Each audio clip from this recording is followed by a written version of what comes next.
unfortunately not related to the astronaut. But, and more unfortunately, I learned recently that that reference is going away. I asked a 22-year-old volunteer the other day if they knew who John Glenn was, and she did not. So I only got a few more years of that, I think. So I am the Service to the Armed Forces and International Services Director for what we call the Greater Pennsylvania region of the American Red Cross, which is pretty much most of the state. I'm going to tell you a little bit about who I am and what we do today. It won't take too long. Hopefully you'll find it engaging. But before I do, better than I can ever say it, we have a video that shows how we actually impact our local, when I say local, I mean our region, military families. The video we're going to play tells you a little bit about our emergency messaging service we do for deployed service members, and I'll explain more about what that is, but I think this video kind of gives the human side of it a little bit better than I can. So let's go ahead and play that.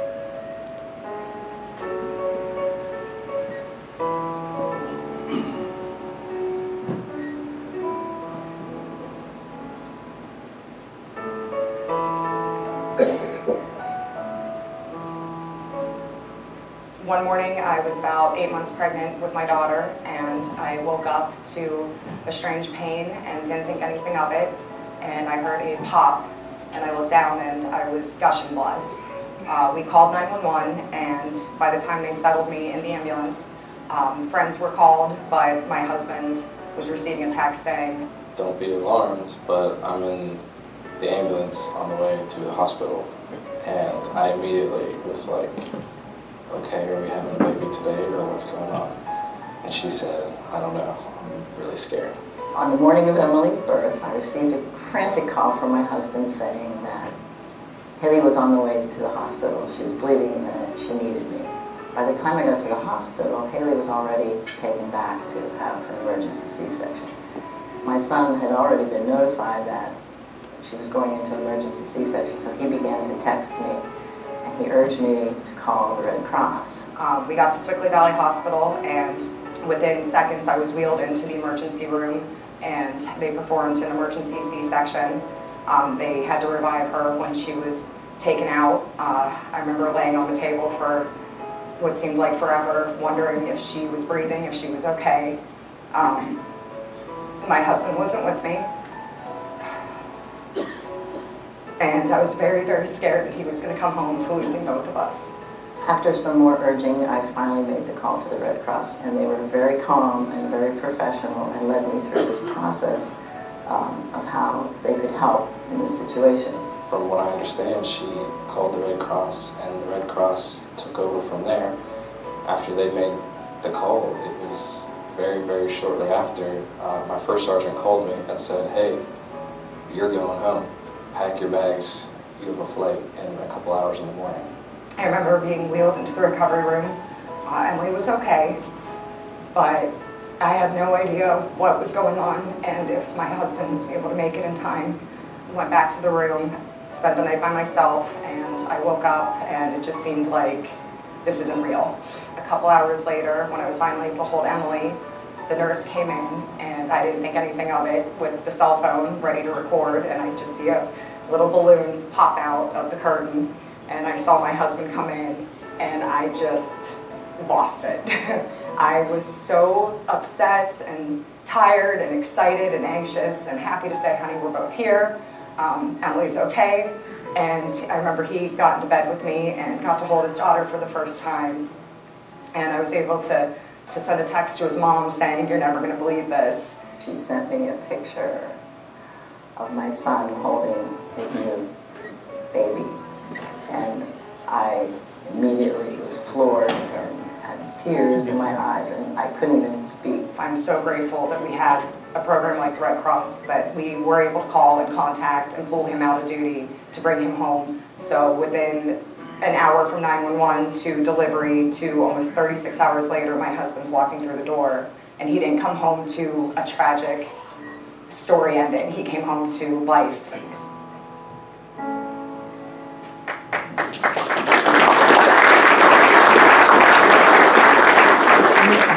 All right, thank you so much for your time watching that. So I just wanted to play that to start off.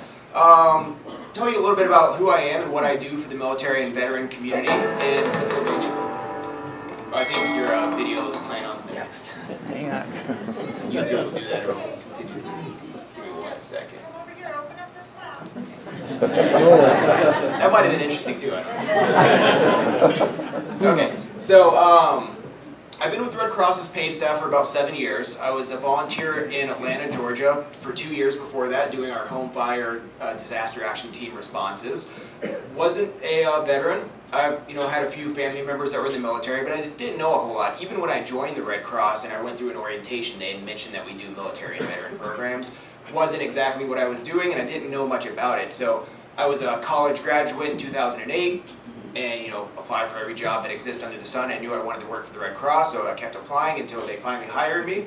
I think just to get me to stop, and they hired me within the military and veteran programs. And they said, all right, congratulations, you have the job, and it's a mobile job, just like the military. You're going to move every 3 to 5 years, and your first assignment is in Seattle, Washington. So I moved from Atlanta to Seattle and was on a big joint Army Air Force base where I learned how to do my job for a couple years until I went overseas. We have some offices throughout the world. I'll tell you more about that in a minute.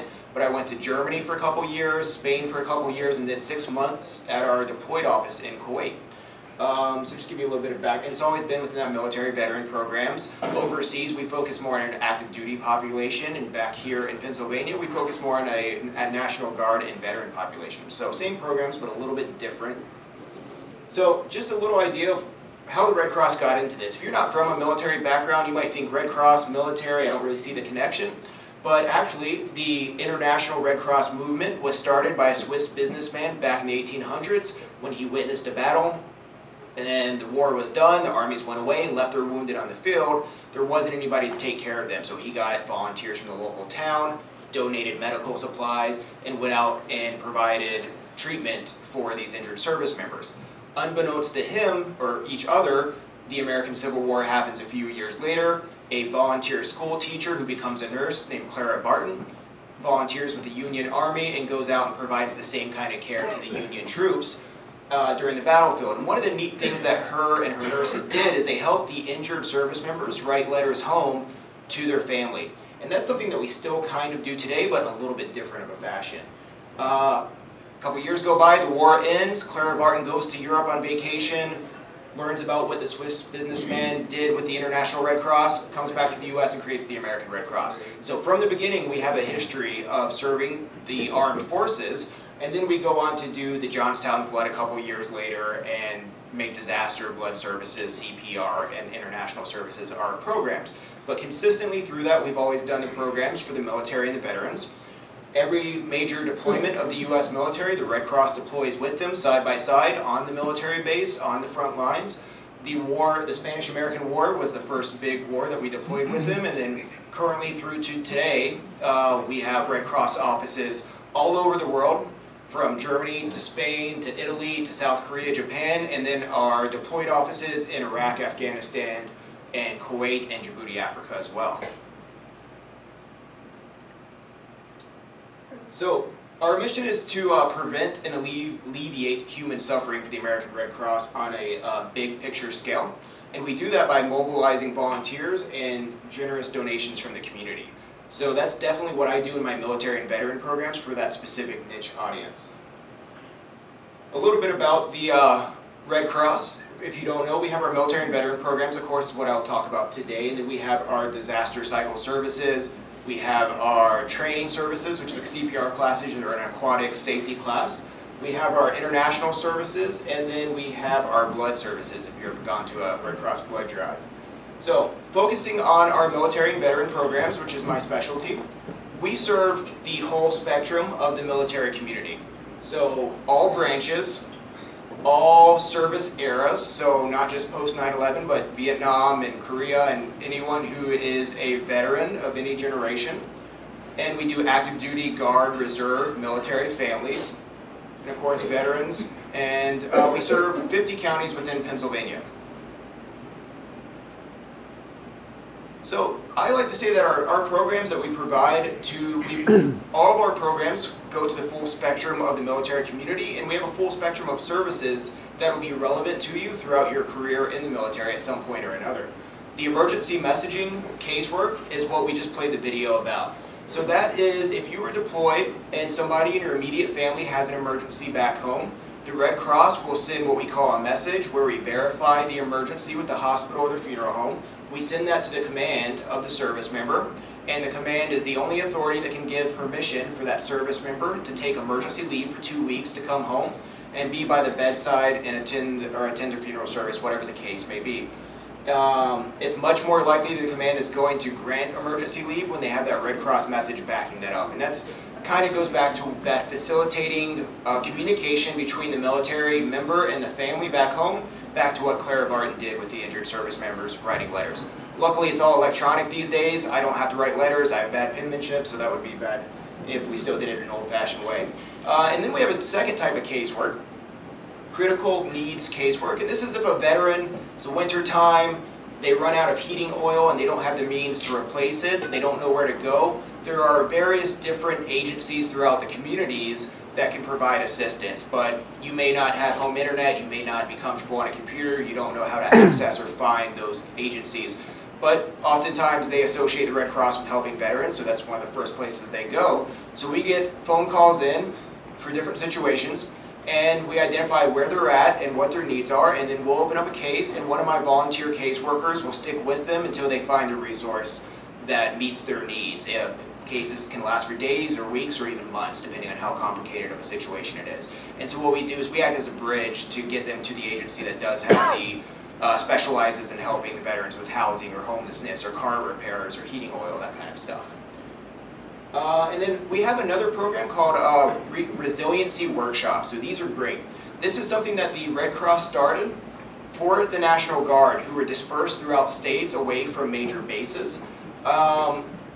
These are classes, 60 minutes to 90 minutes, but there's no PowerPoint. It's more like a couple chairs in a circle, about 12 participants. And we have a Red Cross volunteer who's a licensed mental health professional, so like a psychologist, social worker, someone who has a current license. And they will come in and they'll present a different topic. We have about 12 different topics that were designed for the military community and to address the different stressors that they may face during deployments or moving around as a military community, or just the geographical separation that can come with that type of job. So communicating clearly, like interpersonal skills within the family, identifying depression, exploring stress and trauma, are different topics that we would present for about 60 to 90 minutes. And it's not group therapy, it's skill building. It does involve group participation. And we basically have a conversation about these different skills and how you can apply them into your life. One of the newest ones we have is called Mind Body. This one's really great because it's less talking and more practice. And you use breathing techniques to help calm yourself down when you feel yourself getting stressed. So that's a great skill that really benefits anybody, but especially a military member or a family when exposed to higher levels of stress. So then we have veteran programs. So we have volunteers in VA hospitals and VA clinics throughout the state. And they're doing things like sitting at reception desk or driving a golf cart in the parking lot to take patients from their car to the front door. They host bingo nights and movie nights for patients. And then we do material item donations. So we'll go out in the community and collect snacks and clothing items and donate those to the patients in the hospital as well. And then our armed forces, so National Guard and the active duty we have in the state, we have a few different programs for them. We have one program called Operation Stronger Together. This is a care package program for deployed sites overseas. And because we have Red Cross offices on military bases overseas, and we have a lot of people in Pennsylvania who want to support the deployed troops, don't necessarily know how to do that. You can't send a package that's not addressed to a specific service member to the deployed site. It'll get destroyed. They can't take unsolicited mail. So what we do is we collect things in Pennsylvania with schools and churches and businesses, things like snacks and entertainment items and toiletries that are intended to go to service members in Kuwait, Iraq, and that kind of place. We send that to our fellow Red Cross office on the base in that country, and then they distribute those items to the service members. That's a great program for Pennsylvania to kind of show support. And being that Pennsylvania has either the 3rd or the 5th National Guard in the country, depending on what numbers you look at, there's always a component of the National Guard that is deployed. So it's a great way for us to show support to them as well. And jumping back a little bit to the veterans, we also have one of the 3rd or the 5th largest veteran population in the U.S. as well. So a lot of people don't think Pennsylvania is a military state because we don't have a large active duty base, but we have one of the largest veteran populations, one of the largest Guard populations. And actually at this time, if you don't mind, if you could stand up if you are a veteran or a National Guard member, past or present, or even a military family member, just to kind of show what the presence of York County's population is. Thank you so much. Don't be shy. Awesome.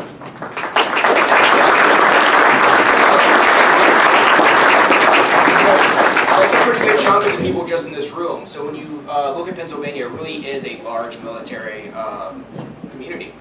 One program that I did skip over for the veterans is we have a program we created here in Pennsylvania that I'm very proud of called Totes of Hope.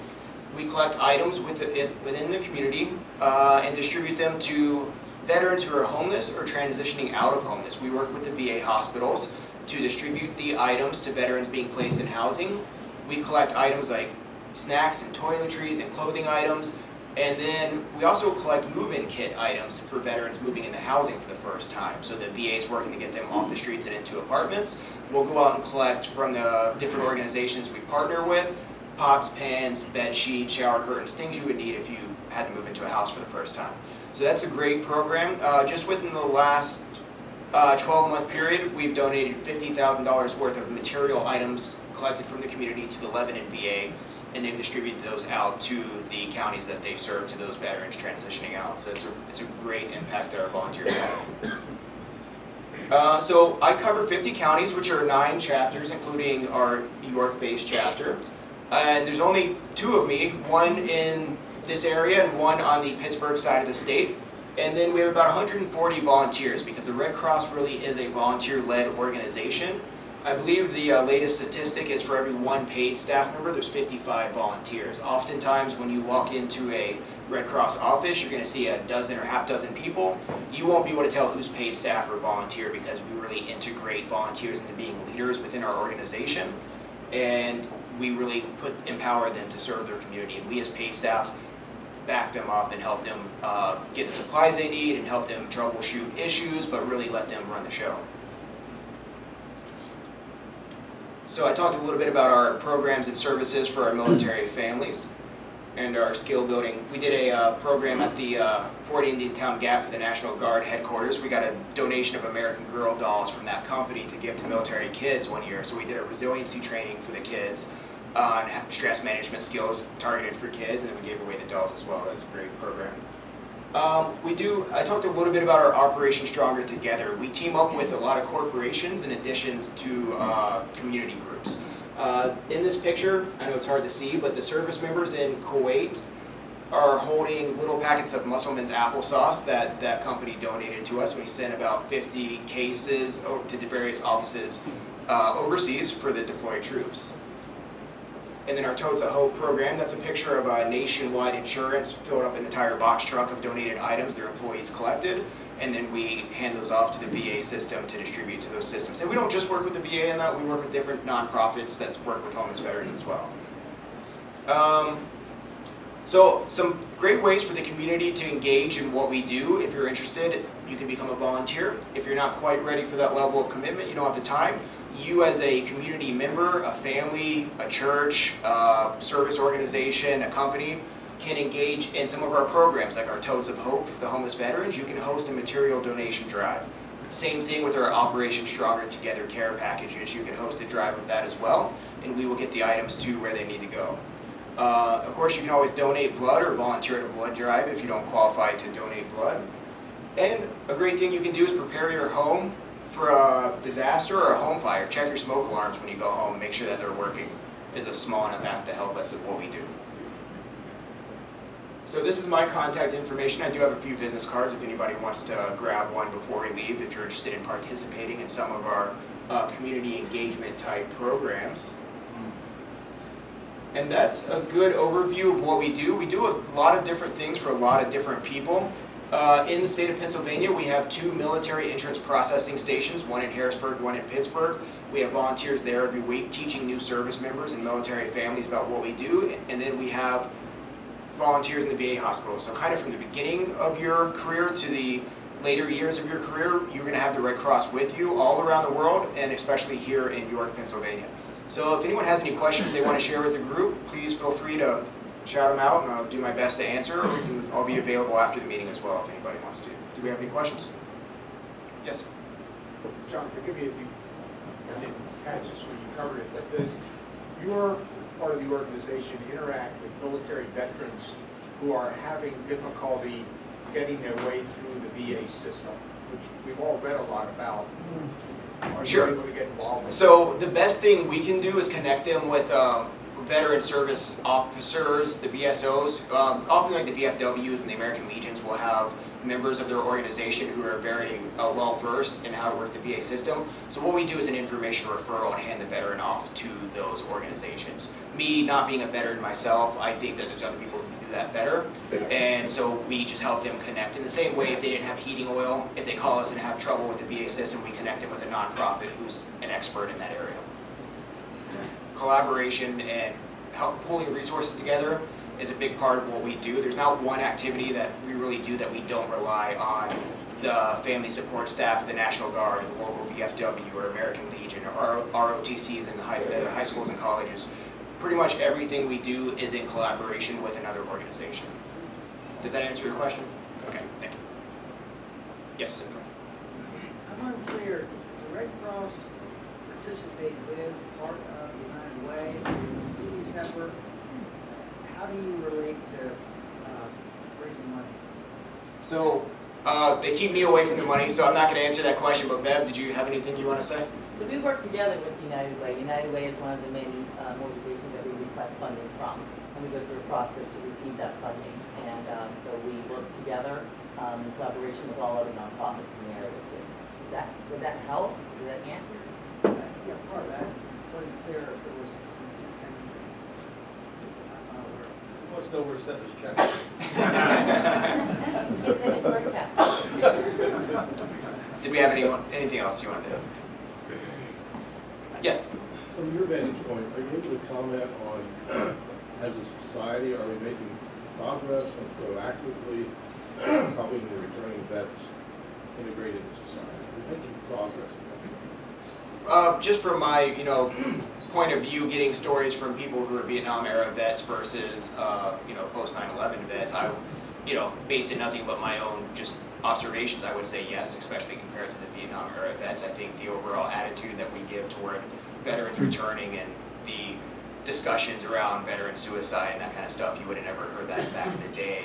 So even just from the 90s to today, talking about mental health issues in the military, I would say that's a sign of progress.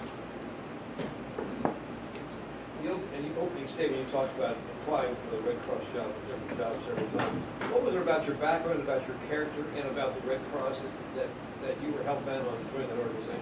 So I started off as a volunteer and learned going out to what I did as a volunteer is responding to the home fires. So let's say you woke up in the middle of the night, 2 in the morning, you get out of your house, the whole thing burns down. So I'd get called and I would do a damage assessment of your house, look at how many people are in your family, and I could actually help you in that moment and give you a little preloaded credit card to go get a hotel, replace your clothing and food for a couple of days while you wait on insurance to kick in. So that was hands-on, in the moment, helping the community. I saw the Red Cross doing that kind of work, and that's what built that emotional relationship. What about your background?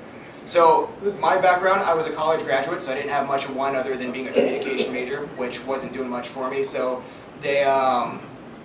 my background became actually my experience with the Red Cross. I became a leader within the 2 years of volunteering. I went from trainee to leader pretty quickly, and that showed that I had that skill set to get hired, I think, is what got me the job. So I always tell people volunteering with the Red Cross is by no means a way to get hired with the Red Cross, but certainly it's a way to get exposed to it and see if you really like it, and I saw that I did. And then it gave me, I had that familiar face and knowledge of the organization. It certainly didn't hurt me in the application process. Anybody else? Yes, ma'am. You said moving every 3 years, or are you off? Yeah, so when I came to Pennsylvania, my wife and I decided that it was time to get off that mobile track. We love being overseas and, seeing Europe, but we decided to move back to the States and get out of the mobile team. When we were in the States, you're in a non-moving position, so my assignment in Pennsylvania is permanent. Anybody else? Okay, thank you so much for your time. I really appreciate it.